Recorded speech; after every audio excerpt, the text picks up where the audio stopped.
I know how to do this. I've done it before. I'll do it again. And that's a threat.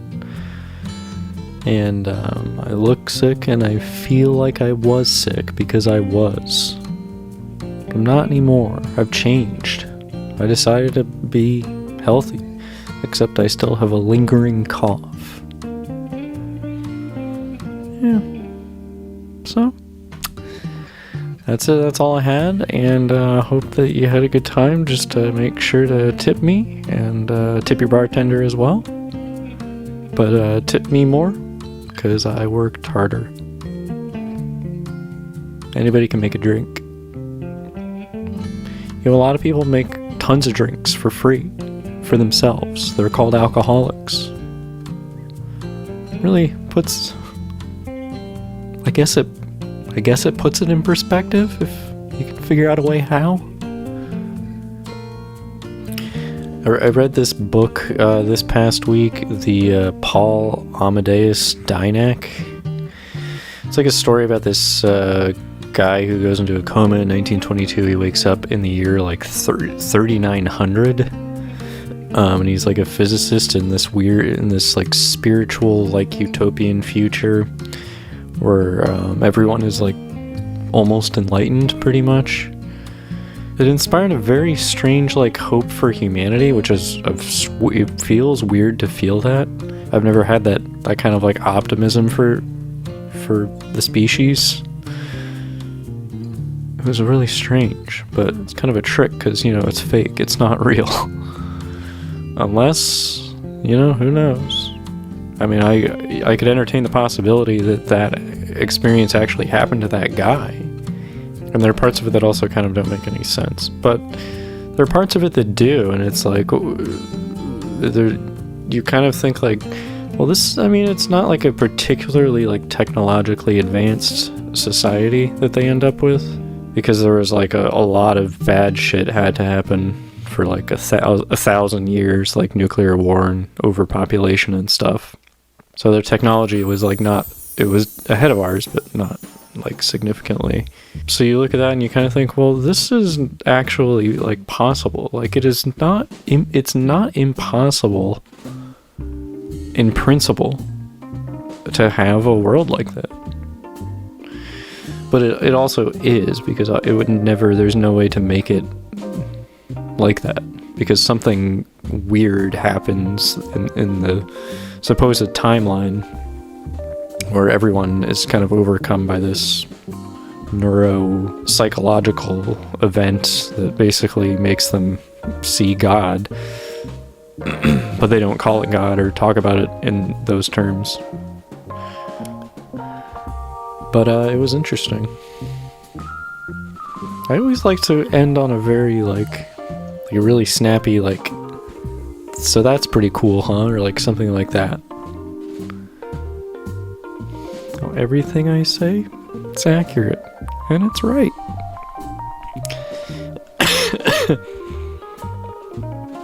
And every time I cough, it's correct. It's the perfect time to do it. I'm nailing coughing. I'm good at coughing.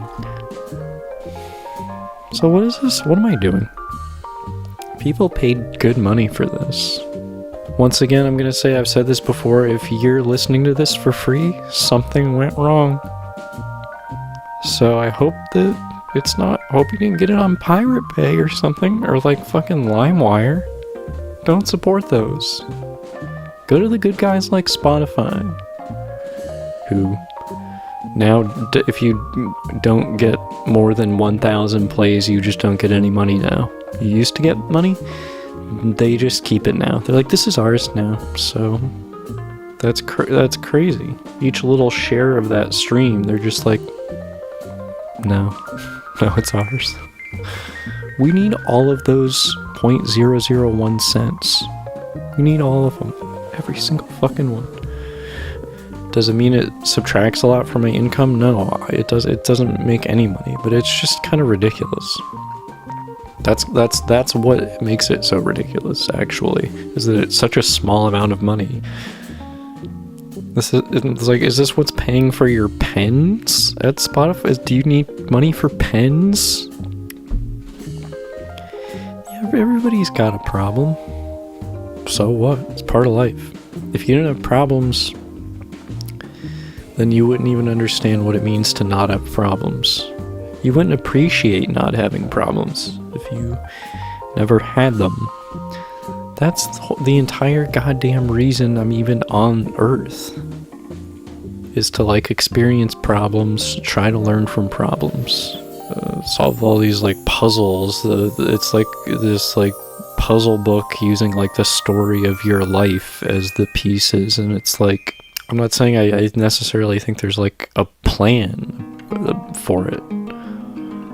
I think it was Smash Mouth that said that. I think that was in one of their songs.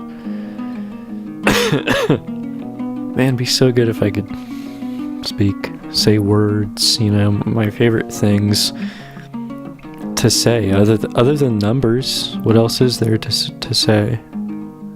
I could just say numbers instead. You know, what's interesting is that, like, this is a lot more calculated than you think, because I'm actually just reading off a script that an AI came up with, and I gotta tell you, it's very odd that it wrote this part. That doesn't really make much sense, but hey, man, my life's been great. Not that it's ending. I know I'm not making a good case for myself, but I really am just... I had a case of the old Octoberies. I always get almost always get sick in October or November. I know that's normal, because it's flu season, okay? So I'm killing it, I'm crushing it. I'm crushing bacteria. I'm destroying these viral invaders. Sorry to be, you know, xenophobic, but it's my body. Get out of me.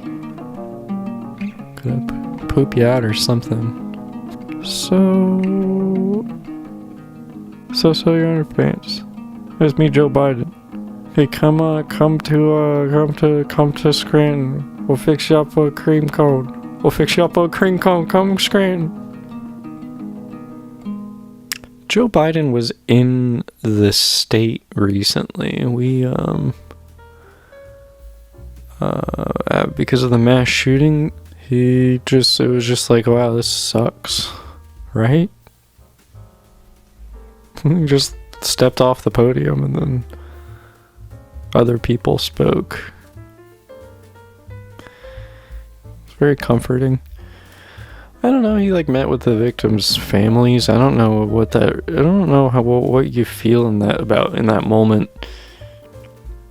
Does that really help if it's like, oh, the president is here to console us, this man we've never met, who will forget we ever existed in like a day or two? I would be president. I'll be president if you're looking for a president, you know, for like a country or whatever, I'll just do it. But I'm only gonna work on weekends. So, because I gotta keep my current gig. Sorry. Gotta balance these, you know, things. You know, we actually had a guy apply to be on the air, and I was doing like a background check kind of on him, and he was a state senator. It's like, you want to do the news and then go to the Senate and like have opinions about things and have them be very, very public. So how does this work? I don't know. I don't know if there's any precedent for that kind of thing. It's bad. That's how you know it's bad, because it's never been done. So that's how morals work. Because you have to pretend that you don't have opinions if you do what I do. You have to just like empty your brain out. Like whenever there's a controversial thing, and then you just kind of are like, oh, that's just is what it is. Either that's great or that fucking sucks. That's about as far as your reaction needs to go. It doesn't need to like consume you. It doesn't need to like make you act different or crazy. You can still be normal and just be exposed to things that before made you want to throw up. And while you still have like an aversion to it, it's something you can just kind of live with easily without it getting into your head and staying there. So that's a good way of practicing it, I guess, for me, because that's the state of mind that seems among the more healthy kinds. That's how you should be in the world. How else are you gonna do it? Right? Because once you see it this way, you don't see it any other way after that, because it's the most obvious thing in the world after you see it. And by it, I mean, I guess just the ways in which when we're unconscious or acting unconsciously and just acting based on past patterns of behavior and things that have happened to us, that starts to become a more and more transparent process both in oneself and in other people. It lets you see how people's neuroses come and arise from the ways in which they're just kind of stuck in a habitual pattern that they can't break out of. And then you just assume you're also stuck in a number of patterns, some of which you're just... how could you know better? You have nothing else to compare it to. So you have no... Your entire life could be one big delusion. Everybody could be completely insane. In both common and unique ways, layers of insanity that are so... The PP police are here, everybody. Get your peepees out, they're gonna check our peepees. I don't know why our tax money is going to the PP police. Look, I don't know what the PP police... I don't know why I said that, and I'm ashamed. But that never stopped me. That will never stop me. This is the kind of human spirit embodied by the people of the year 3906. They were just a slightly more evolved human. Literally. A new species, a new genus. So, you can't brag about, welcome to Utopia, didn't we do a great job? It's hold on a second. You have a better brain. Your brain's better. That's not fair. You can't compare this. And in the book they do. They talk about the barbarity of the 20th century. And it's you don't know what we were working with. Bad hardware. So that part kind of annoyed me. Because it's just you're supposed to be marveling at how perfect everything is. But it's but they kind of fucking cheated. So, it's congratulations on the unexplained miracle that happened that caused people's brain connectivity to make them perceive some other aspect of reality somehow, and nobody knows why it happened. But, yeah. Cool, I like your enormous glass buildings and gardens. Enjoy them. Assholes. If that's interesting to you, it's called, I think it's just called Paul Dinac. Just put in Paul Dinac, do that. Or don't. If you're not interested, then just sit patiently. I'll get to you late. I'll get to you in a second. I'm gonna serve each and every one of you. I'll give you exactly what you need. You can just wait. Yeah, Chronicles from the Future. So yeah, so it's about that time to bring out Slurp, or what is it? What the fuck is it name? It's Slurp Von Lipstick, and I'm just reading these words. It says to bring out a man named Slurp Von Lipstick. I don't know what that means, but I did recently do a Eternal Sunshine of the Spotless Mind thing to myself. I remember doing it, but I don't remember what I did it for. And now that I'm reading the name Slurp Von Lipstick, I can only assume it's because I wish to erase from my memory any association with this man. And in fact, if I work alongside him, then that must mean I do the Eternal Sunshine of the Spotless Mind thing to myself every single day. And you could argue this is bad for my brain. Okay, you can say that. Doesn't bother me. Too stupid to even care. But my AI generated script has not led me astray thus far, so I guess I'll continue reading these words Everyone, ladies and gentlemen, please welcome Slurp Von Lipstick.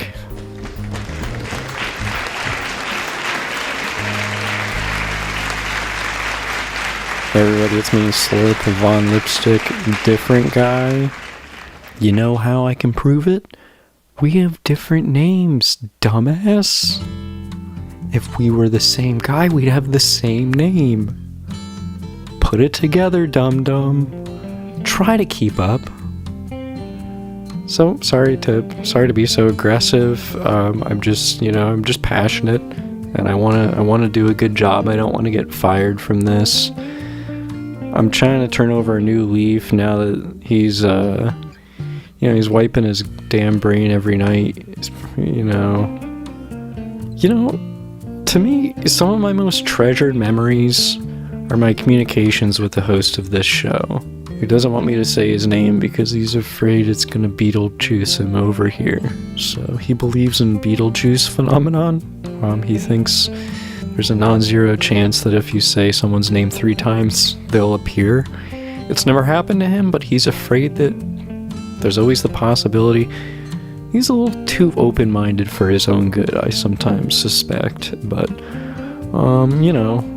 he's not like me, so a more mechanistically thinking kind of clockwork, kind of each gear fitting perfectly into place, everything perfectly aligned. I don't need any other explanation. I just need to make sure the clocks are running on time. That's what I do. Also, what else would they be running on? Okay, think about that one. Okay, take your time. I'm gonna have a sip of water. I'm back. Yeah, I just went to get water. I would have had more, but a pop-up ad came up in it, said it was going to charge me more if I didn't pay for water premium. I'm thinking about just saying fuck it and splurging for water premium.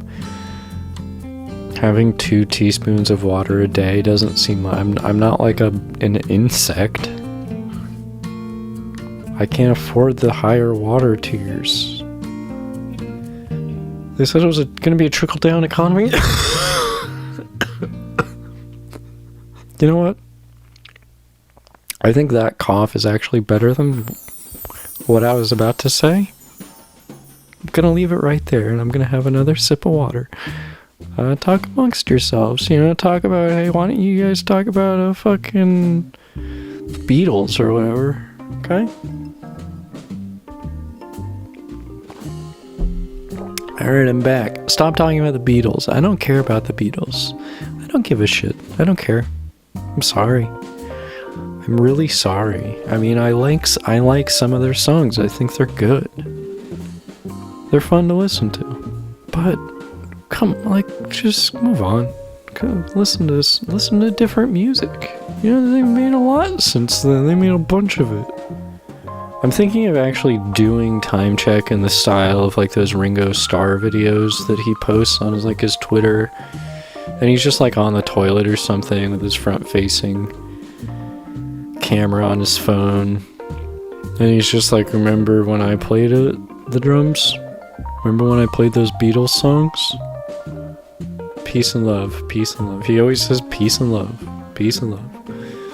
I think that's what I want to communicate with time. Maybe that's how I can spread peace and love, as our friend Ringo Starr encourages us to do on a regular basis. Maybe by telling you what time it is, it will all make us feel connected, because we know that we exist in the same time together. Space is irrelevant. So sorry to any space fans. I mean, there's so much space. How much more do you want? Who cares? That's what I said. That's what I have to say. I don't know. I'm fine. I'm gonna tell you what time it is. Yeah, the time is 10:41 p.m. And that goes for everybody. Overlook the time zone, the differences in the time zones. Let us adopt a united time zone to plunge the world into chaos at just the right time. Everything going on and how every single person in the world is like, now we have to deal with everywhere being the same time. You gotta do it. This is the platform I'm running on. That's right, I am running. I'm on the ticket. Me, Slurp Von Lipstick. That's right. Independent. I'm gonna make it so that you can do whatever you want to a tree anywhere, and smoking big fat cigars is mandatory. Do I smoke cigars? No, I've never smoked a cigar in my life. But everybody else should. 'Cause it'd be funny. Put aside the health concerns, but the image of a baby just like smoking a big fat cigar is really funny. It's hilarious. So my ticket has no it has no healthcare. I'll just be like in charge of everybody and I'll pass all these great laws. For instance, like when you go to the doctor, they should always have like gum. You know, you should have gum interacting face to face, maybe freshen up a little bit, you know? This is a huge part of my platform. The slogan for my campaign, it's being workshopped, but right now we're going with time's up, and we're gonna kind of convey that in a very threatening manner. It's gonna be very menacing, very scary. So look out for that. All right, thanks everybody.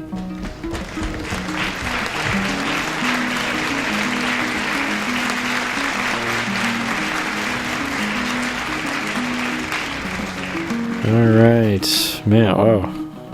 Why does the microphone smell like Doritos? He didn't have Doritos on him that whole time. Oh, I need to start putting gum out for him. And it smells like he was like around like cooked muskrat or something.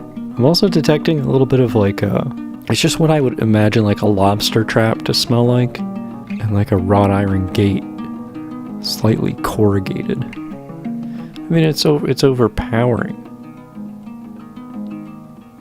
So if you are, if you're someone who's kind of like succumbing to the malaise of like this kind of like mechanistic society, we're kind of like building a world for robots. We're not building a world for like human beings to do things that human beings have to do.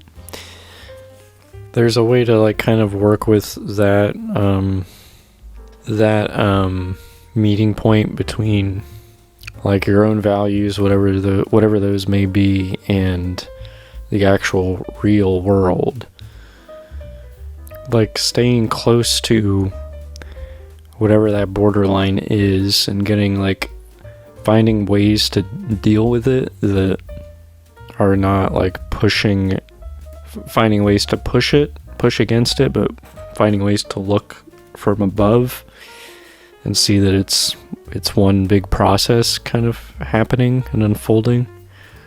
If you're willing to like objectively examine the way that you're reacting to it and why you're reacting to it, because we mainly find ourselves in conditions where there are many learning opportunities, so you would just assume that that's why we're here, wouldn't you? And Earth's great, definitely 2 thumbs up, you know, but it's got some issues, and all the stuff we're doing, we're making a lot of problems, and that seems kind of like built into the human nature aspect of it. And humans are, I mean, what is the human body? It's nothing more than a product of its environment. It just somehow came out of all the stuff that was around, and it said, "Hey, I'm here." It took a little while though. Took a bit. And if you're trying to figure out your purpose in your existence, then look for clues. How is the whole thing set up? What is the almost surefire guarantee that you can say about your life? No matter what happens, you'll end up learning something. And that won't be the same something as anyone else. So the overall purpose is to have as much possible unique, varied learning as possible. to occur. Because that's what the environment appears to be designed for, does it not? So if you're not learning, you're not taking advantage of the reality that was given to you. The whole point of it was for you to learn. And I mean, free will, I think. I mean, I don't know. I'm not really firm on free will. I don't really know. I lean towards, yeah, it's a thing. And it's real. But you consider yourself the thing that's having the experience. So why are you here? Why are you here? Look at the physical level, look at what the world is. It's a bunch of like bits and pieces. Work together in these very mechanistic patterns that are largely predictable up to a certain point. And nowhere in there do we don't see us. We don't see a you, we don't see a self of any kind.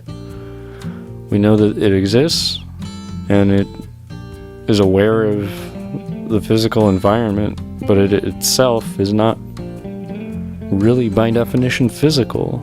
So then what the hell is it? I mean, if you're just looking around the room, it's a completely empty room. There's nobody here. And the way that you can illustrate that is to think of it this way. If you were to define who you are in the traditional sense, you would think your name, you would think your your background, your memory, your expectations.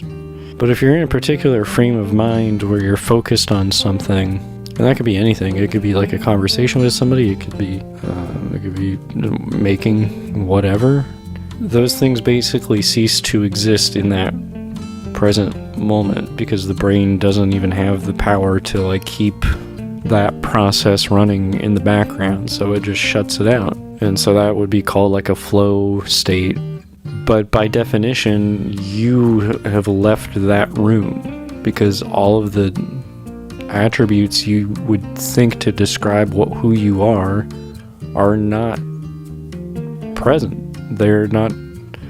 All of these things that seem to have this apparent solidity to you are just kind of patterns of thought that are being sustained over a long period of time. So everything is a process in motion. So if you just stop the process, then the actual concept itself doesn't have any existence.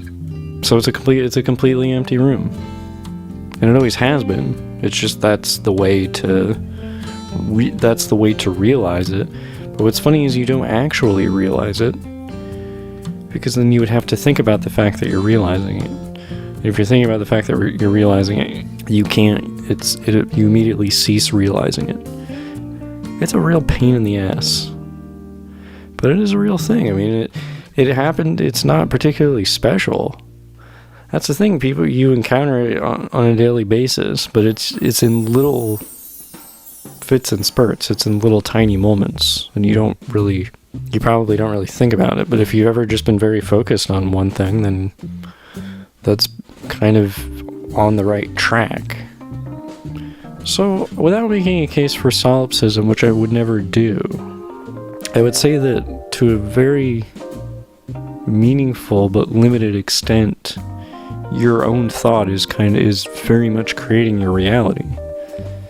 And so the way everything is experienced is filtered behind so many filters that have been up for so long. Who the hell even knows how many there are? The thing is, you don't have to like destroy the filters. It doesn't have to be like this violent process. You just see through them. You're like, oh, there's a bunch of filters in front of what I'm seeing. You just can't see. You can see them, but you can't see, how deep they go, I guess, would be a better way to put it. Hopefully it's not infinite. I don't have that much time. I'm not like fucking Slurp Von Lipstick. Guy's got surplus of time. He's 400. Did you know he's 400 years old? Just a lore update on Slurp Von Lipstick. We're now establishing that is now canon. He's 400 years old. I'll stand by that. I'll definitely remember that next time. As Slurp Von Lipstick's campaign slogan tells us, time's up. I think that is a fitting message to close out everyone's favorite, what is it? A show? Is it a podcast? And we also sell produce. That's right, I sell produce to you. I don't sell produce. I just wanted to impress you.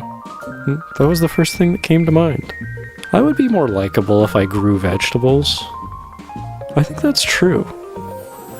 Damn. That's really interesting.